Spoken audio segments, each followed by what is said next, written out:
Dr. Maya Thompson stood at Gate B-17 of O'Hare International Airport, taking a moment to absorb the reality of her situation.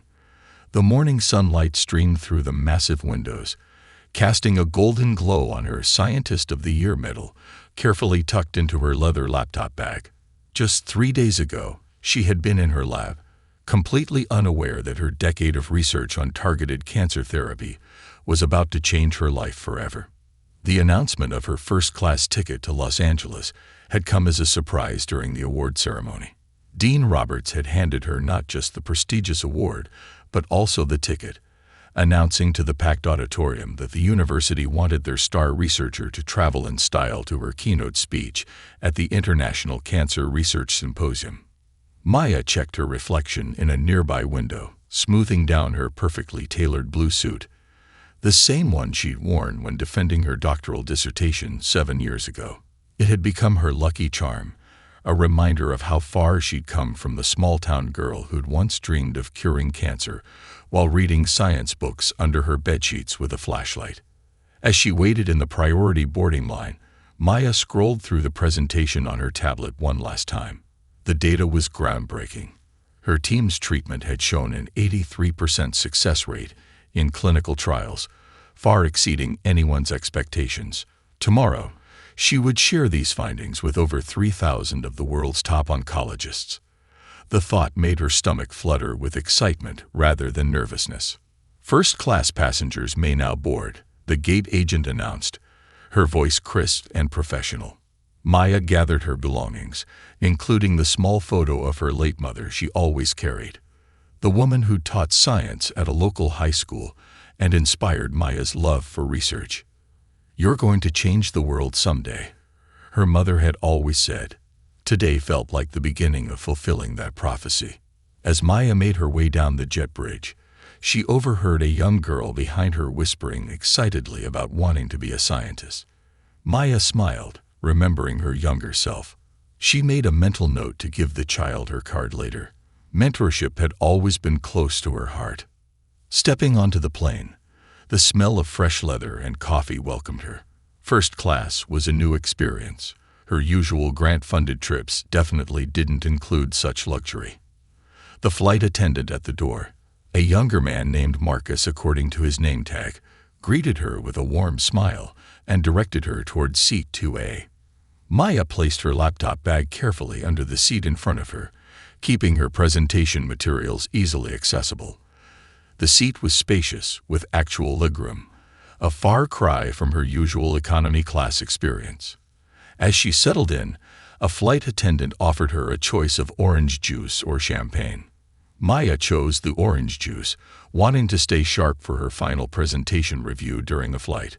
Just as she was taking her first sip, another flight attendant, Patricia Sanders, walked past, glancing at her clipboard with an expression that would soon turn this triumphant morning into something entirely unexpected. But for now, Maya sat back, completely unaware of the drama about to unfold, her mind focused on the thousands of patients who might benefit from her research. She pulled out her mother's photo and whispered quietly, "We did it, Mom. We really did it." Patricia Sanders hadn't slept well in 3 days. Her teenager was going through a rough patch at school. Her husband was away on a business trip, and she'd just worked a double shift that wasn't supposed to be hers. The dark circles under her eyes were barely concealed by makeup, and her usually pristine uniform felt wrinkled despite her best efforts.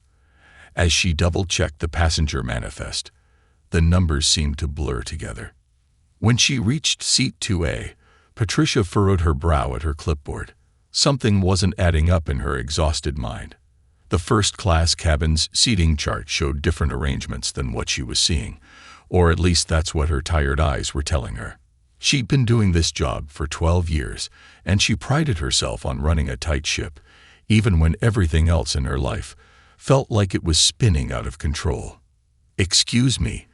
Patricia approached Maya, her voice carrying a hint of authority that made several nearby passengers look up from their pre-flight routines. "There seems to be some confusion with the seating arrangement." She emphasized the word confusion, as if it were somehow Maya's fault. Maya looked up from her tablet, where she'd been annotating tomorrow's presentation. With practiced patience, the same kind she used when explaining complex molecular structures to first-year medical students, she reached for her ticket in her blazer pocket. "I don't think there's any confusion," she said calmly, extending the ticket toward Patricia. "I'm in seat 2A, first class. The university arranged it specially." Patricia barely glanced at the ticket.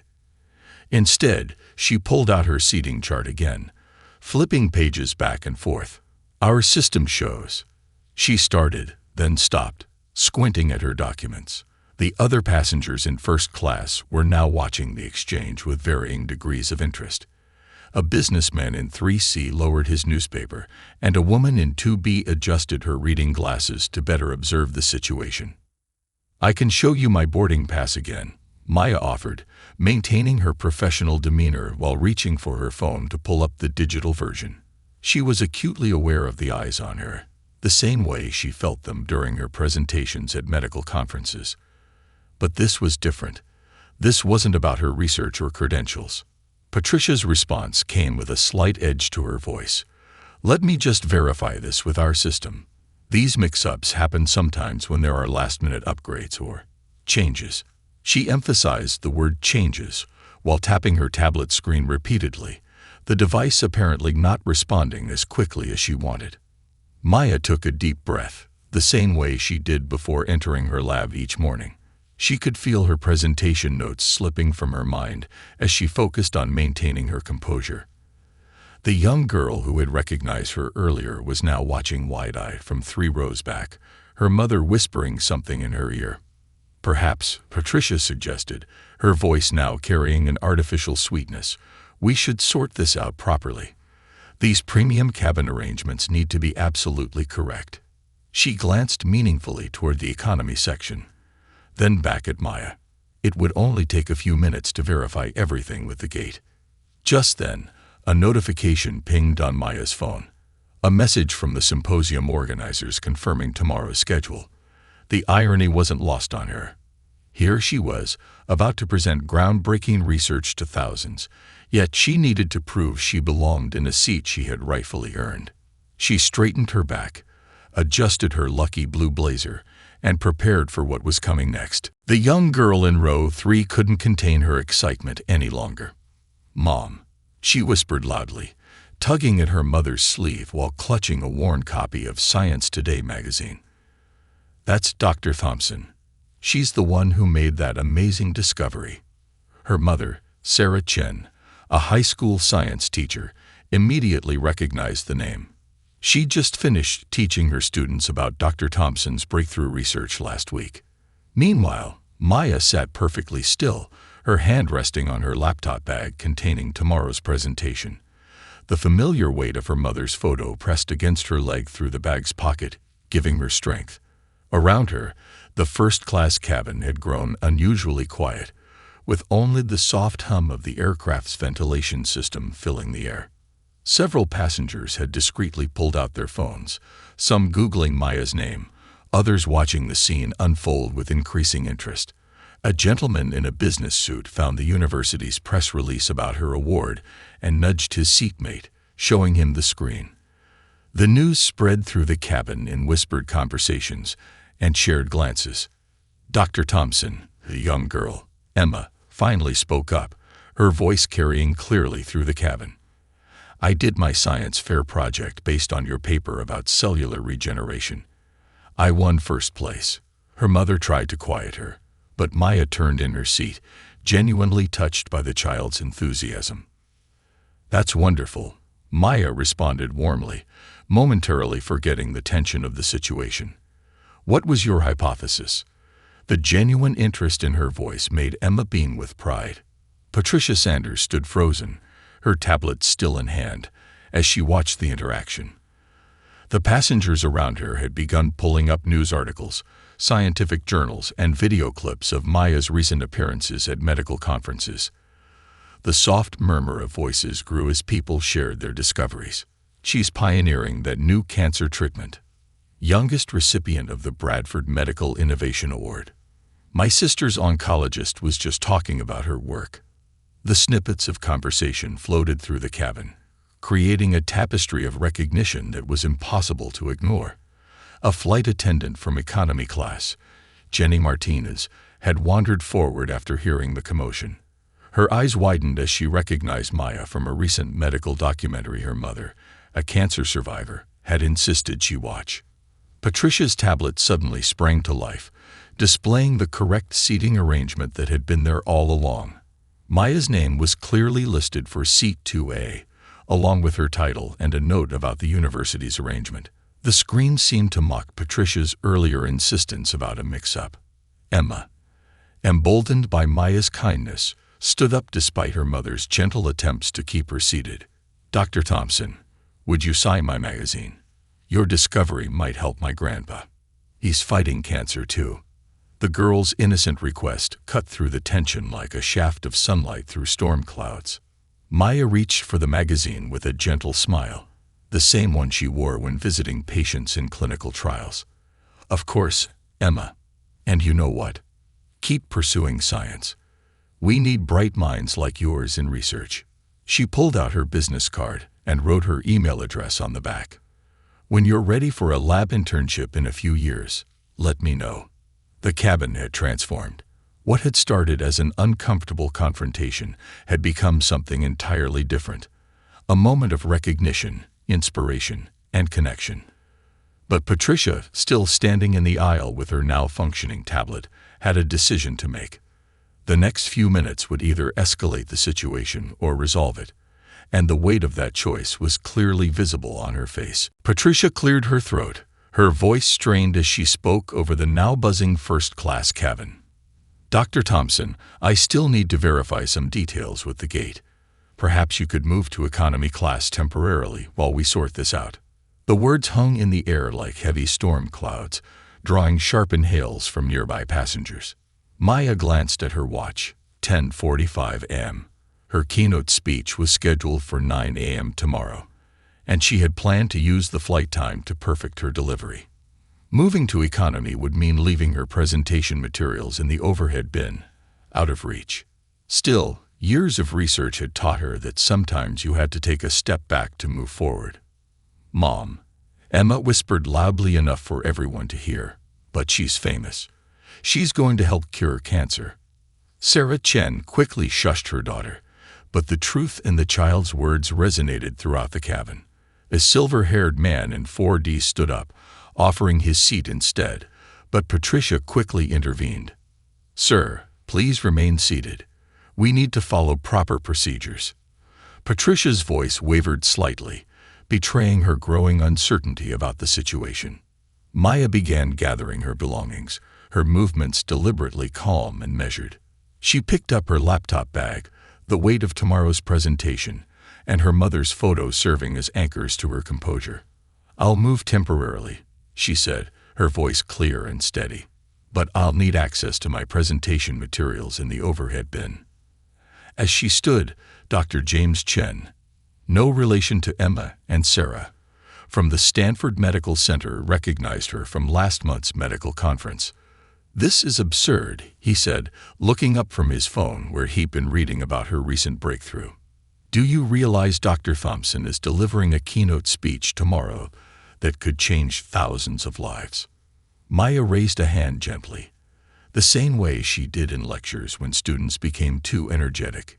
"It's all right, Dr. Chen. Some things are worth being patient for." Her response carried no bitterness, only the same methodical patience she applied to her research. As she prepared to move, Emma suddenly stood up again, her science magazine clutched to her chest. "Dr. Thompson, before you go, could you tell me one thing about your research, please?" The girl's eyes shone with genuine curiosity, offering Maya a moment of pure connection amidst the chaos. Maya paused, turning to Emma with a warm smile. "Did you know that every cell in your body has the potential to tell a story? My research helps us listen to those stories, so we can help people heal." The simple explanation made Emma's face light up with understanding. The other passengers watched in disbelief as Maya made her way toward economy class, her professional demeanor intact. She carried herself with the same grace she showed when presenting research to skeptical review boards or explaining complex procedures to worried patients. Patricia followed behind with her tablet, which now displayed multiple urgent messages from ground staff, messages she hadn't noticed in her earlier haste. The cabin had grown uncomfortably quiet, broken only by the sound of fingers tapping on phones as more passengers researched their first-class cabin's reluctant departing guest. Just as Maya reached the economy section, the distinctive sound of the cockpit door opening caught everyone's attention. Co-pilot Emily Chen emerged, her wings gleaming under the cabin lights, unaware that she was about to change the entire situation. She took one look at Maya and stopped in her tracks, recognition dawning on her face. Co-pilot Emily Chen froze mid-step, her hand still on the cockpit door. The latest issue of Aviation and Medicine Monthly sat in her flight bag, the one with Dr. Maya Thompson's groundbreaking research splashed across the cover. Emily had stayed up late last night reading it, fascinated by the implications for high-altitude medical emergencies, her own special area of interest as both a pilot and former emergency medical technician. Dr. Thompson. Emily's voice carried the perfect mix of professionalism and awe. I was just reading your paper on cellular regeneration in high-pressure environments. Your findings about oxygen delivery systems could revolutionize our in-flight medical protocols. Maya turned, her hand still gripping her laptop bag, caught between economy and first class. A smile touched her lips as she recognized another scientist in the co-pilot's wings. Captain Chen, I believe. I noticed your published letter in last month's journal about emergency medical responses at high altitudes. The first-class cabin had gone silent again, but this time with a different energy. Patricia stood frozen, her tablet displaying yet another urgent message from ground staff as she watched the exchange between the two accomplished women. But why are you? Emily's eyes narrowed as she took in the scene. Maya standing in the aisle, her belongings half-gathered, the tense postures of the passengers, and Patricia's uncomfortable stance. Understanding dawned on her face. There seems to be some confusion about your seating assignment. Emma, still standing despite her mother's gentle tugs at her sleeve, couldn't contain herself. They're making her move to economy even though she's supposed to be in first class. She's going to cure cancer, and she signed my magazine, and she's supposed to give a big speech tomorrow. Emily's posture shifted subtly, her pilot's authority becoming more pronounced. Patricia, may I see the passenger manifest? Her tone was professional but left no room for argument.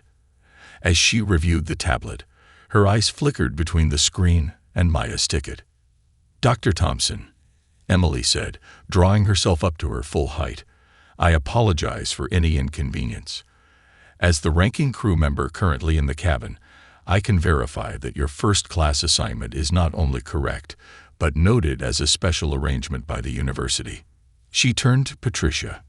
The system actually has a priority flag on Dr. Thompson's reservation due to tomorrow's medical symposium. Sarah Chen, Emma's mother, spoke up from her seat. My students just finished studying Dr. Thompson's work last week. She's literally in our science textbook's latest digital update. This revelation caused several passengers to murmur in appreciation. Dr. James Chen from Stanford added, the medical community has been waiting months for tomorrow's keynote speech. The implications for cancer treatment are extraordinary. Emily handed the tablet back to Patricia and turned to Maya with genuine respect in her eyes. Dr. Thompson, would you allow me to escort you back to your assigned seat? And perhaps, if you're willing, I'd love to discuss your thoughts on improving our in-flight medical response procedures during one of our breaks. The energy in the cabin shifted palpably. What had been tension was transforming into something else, a moment of recognition, respect, and restoration.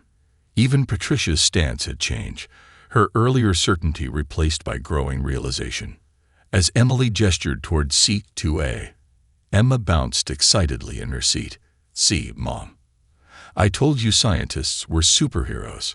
Her innocent comment broke the last of the tension, drawing warm chuckles from the surrounding passengers. Emily Chen's hand remained steady as she pressed her intercom button, speaking quietly into her headset. Within moments, Marcus Reed, the head of cabin services, emerged from the front galley. His 20 years of experience showed in his calm demeanor as he assessed the situation, his eyes taking in the scene with practiced efficiency. "Dr. Thompson," Marcus began, straightening his tie, "I believe I owe you the deepest of personal apologies." His voice carried throughout the cabin, clear and sincere. "Your research, it quite literally saved my sister's life 3 months ago at Memorial Hospital. She was part of your clinical trial." Maya's professional composure softened slightly. "Angela Reed?" she asked, recalling the determined woman who had helped prove her treatment's effectiveness. "She was instrumental in our study. Her courage in trying our new protocol helped us understand so much." Marcus nodded, emotion briefly crossing his face. "That's her. She's back at work now, teaching 3rd grade. Her students threw her a welcome-back party last week." He turned to address the entire cabin. "Ladies and gentlemen, we have the honor of flying with someone who is changing the face of medical science." Patricia stood quietly to the side, her tablet now clutched to her chest like a shield. The messages from ground staff had multiplied, including one from the airline's chief customer service officer. The gravity of her mistake was becoming increasingly clear. Emma, still the cabin's unwitting tension breaker, raised her hand as if she were in class. "Mr. Reed, did you know Dr. Thompson is going to be in our science textbook? My mom showed us the online version." Her enthusiasm drew gentle laughter from the surrounding passengers. Marcus smiled at the young girl before turning back to Maya. "Dr. Thompson, please allow me to escort you back to your seat. We'll be serving lunch shortly, and our chef has prepared several options that I hope will make your flight more comfortable." As Maya moved back toward 2A, other passengers began sharing their own connections to her work. A woman in 5B mentioned her cousin's successful treatment. The businessman from 3C revealed that his company was considering investing in research similar to Maya's breakthrough study. Emily Chen, still standing near the cockpit door, added her own professional observation. "Dr. Thompson's research into pressure-sensitive cellular responses has implications far beyond cancer treatment. We're already looking at incorporating her findings into our high-altitude medical protocols." Patricia finally stepped forward, her voice quiet but clear. "Dr. Thompson, I owe you an apology. My behavior was, I made assumptions that were completely unfounded. There's no excuse for my actions." Maya regarded Patricia thoughtfully, remembering all the times she'd faced skepticism in her career, from medical school professors, from grant committees, from fellow researchers. "We all have moments when we need to reset our perspectives," she said kindly. "The important thing is what we learn from those moments." Marcus quickly took charge of the situation's final details. "Patricia, please take your scheduled break now. Jenny will cover your section." He turned to Maya. "Dr. Thompson, would you allow us to offer you our premium Wi-Fi service? I understand you have an important presentation to prepare for." As the cabin settled back into its normal pre-flight routine, Emma caught Maya's eye once more. "Dr. Thompson," she asked, her voice carrying that pure curiosity that Maya recognized from her own childhood, "could you tell us more about your research while we fly?" Maya looked around at the now attentive faces, seeing genuine interest rather than judgment, and smiled. Sometimes, she realized, the best teaching moments came from unexpected situations. The flight reached cruising altitude, and a gentle chime indicated passengers could now move about the cabin. Maya had settled back into seat 2A, her presentation materials neatly arranged on the expansive first-class tray table. What happened next transformed an ordinary flight into something extraordinary. Patricia emerged from the crew rest area, having taken time to compose herself. She approached Maya's seat, carrying not just an apology, but a story of her own. "Dr. Thompson," she began, her voice steady but humble, "during my break, I called my mother. She's been fighting breast cancer for the past year. When I mentioned your name, she started crying. She's been following your research since day one." Maya looked up from her presentation slides, giving Patricia her full attention. The genuine emotion in the flight attendant's voice touched something deeper than their earlier interaction had suggested. "Would you?" Patricia hesitated, then continued, "Would you mind if I took a photo with you? For my mother. She's starting a new treatment next week, and knowing you were on my flight, it would mean the world to her." Before Maya could respond, Emma's voice piped up from row 3. "Can we make it a group photo? Like a science club photo?" The suggestion brought smiles to nearby passengers' faces.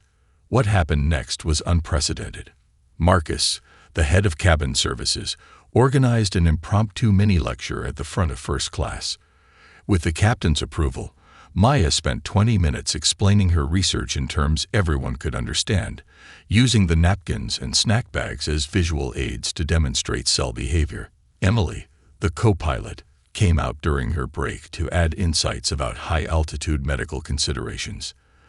The entire first-class cabin had transformed into an impromptu classroom, with even the most business-focused passengers leaning forward in their seats, engaged in the discussion. Patricia, who had initially started this journey with misconceptions, found herself taking notes. Her mother's oncologist had mentioned similar treatment protocols, and suddenly the medical terms she'd heard in hospital corridors began making sense through Maya's clear explanations.